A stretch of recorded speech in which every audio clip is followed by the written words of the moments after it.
Apollo மருத்துவமனையில் கடந்த சில தினங்களாக முதலமைச்சர் மு.க.ஸ்டாலின் சிகிச்சை பெற்று வந்த நிலையில் நேற்று மாலை அவர் சிகிச்சை முடிந்து வீடு திரும்பியுள்ளார். இந்நிலையில் முதல்வரை அழைத்துச் செல்வதற்காக முதலமைச்சர் மு.க.ஸ்டாலினின் மருமகனான சபரீசன் காரை ஓட்டி வந்தது தற்பொழுது சமூக வலைதளங்களில் பேசுபொருளாகி உள்ளது. முதலமைச்சரின் மருமகன் சபரீசன் காரை ஓட்டி வர முன் இருக்கையில் முதலமைச்சர் ஸ்டாலின் அமர்ந்திருக்கும் புகைப்படமும் வீடியோக்களும் தற்பொழுது இணையதளங்களில் வைரலாக பரவி வருகிறது.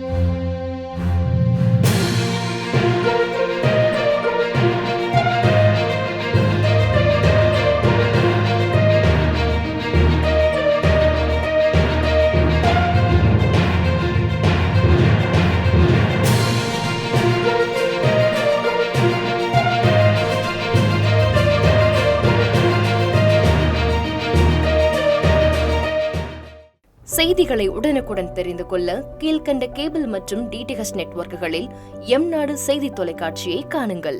பாதகம் செய்பவரை கண்டால் நாம் பயம் கொள்ளலாகாது பாப்பா. மோதி மிதித்துவிடு பாப்பா, அவர் முகத்தில் உமிழ்ந்துவிடு பாப்பா. அண்மை செய்திகளை உடனுக்குடன் தெரிந்து கொள்ள இணைந்திருங்கள் எம்நாடு தொலைக்காட்சியுடன்.